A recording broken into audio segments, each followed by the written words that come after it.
Dan Illman, Mike Beer, race number 4 at the Big A on Sunday is the $100,000 Garland of Roses Stakes. We're going 6 furlongs for fillies and mares.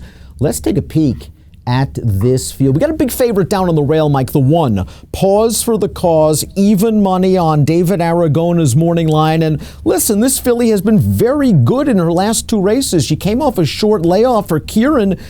And listen, she has looked good, but there is a lot of other speed in this race, and Pause for the Cause is going to have to work, I think, every step from the rail if she's going to win this.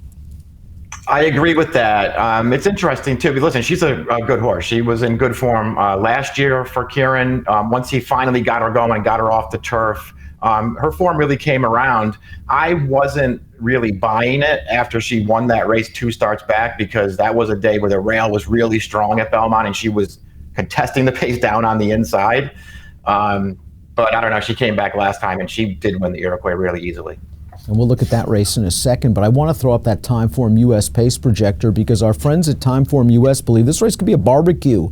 Red bar fast pace situation, Pause for the Cause has to go. There is other speed in this race. The 6 Angel at War is very fast. The 7 Hour Circle of Love seems at her best when she's on the lead. So This Pause for the Cause can't afford a stutter step start, because while she has rated a little bit, I think she's just gotten good since they put her on the front, Mike.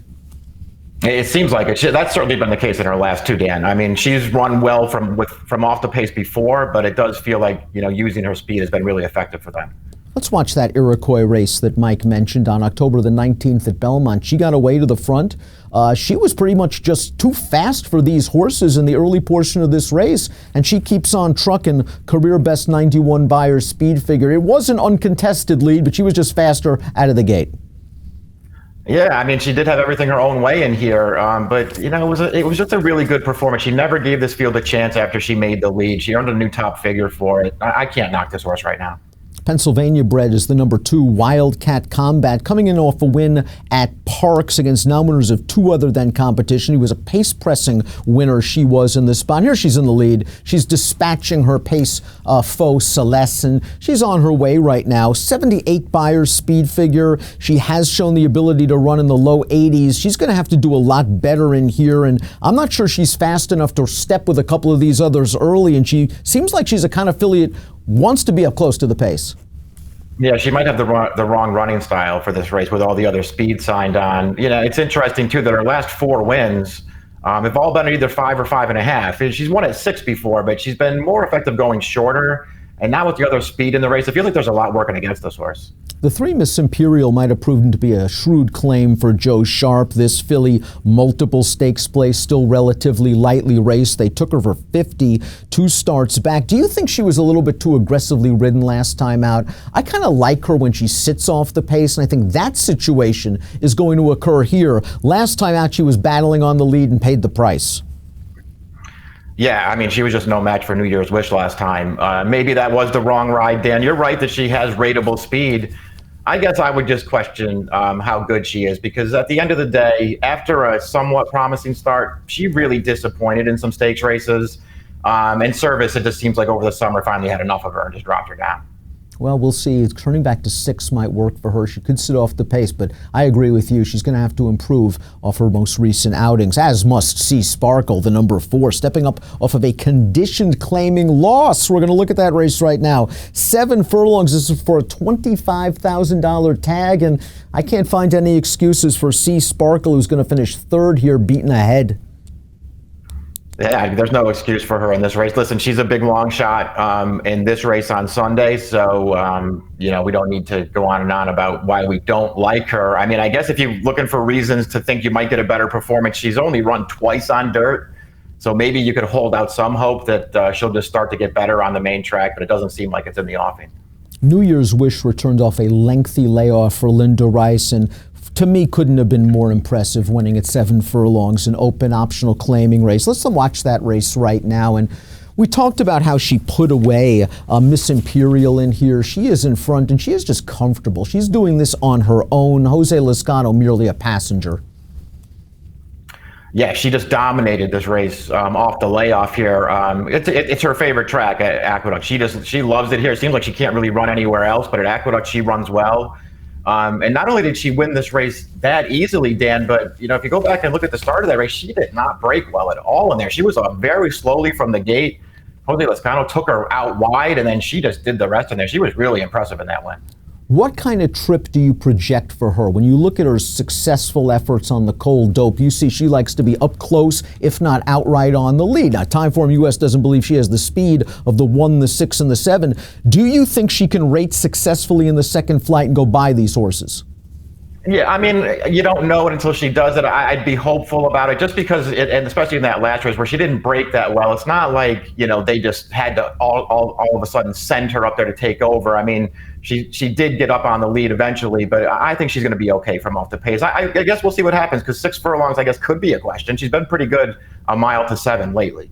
The 6 Angel of War, multiple stakes placed horse in the Mid-Atlantic region. This horse actually was second in that extra heat one back in March of 2018. A little bit of a lesser class of horse than running against the Garland of Roses type field. I think the 7 did her in last time out at Colonial. I don't think she wants to go that far. She's been working very quickly at her Delaware base. I think we're going to see big speed out of her. And if the 1 decides, listen, I don't want to get involved in a speed duel, I guess there's a chance Angel at War can actually make the lead and clear. Yeah, and she could be pretty tough in here, too, if she runs one of her good races. She hasn't really run any of those this year, which is a concern. But, boy, going back to last March right through September or October, she ran a series of races that would make her a contender in here. Was it the mud that moved up the 7, Our Circle of Love, last time, Mike? We're going to take a look at that race right now at Belmont going 6 furlongs. She got to the front in here. She turns back the challenge of Elisio, who would come back to win her next start. And she wins comfortably, drawing away at the end, 89 Beyer speed figure. My argument is no, the mud did not move her up. It's just that Nevin has gotten her racing back into form. This was only her 3rd start of the year. She's run fast races, faster than this at Aqueduct in the past.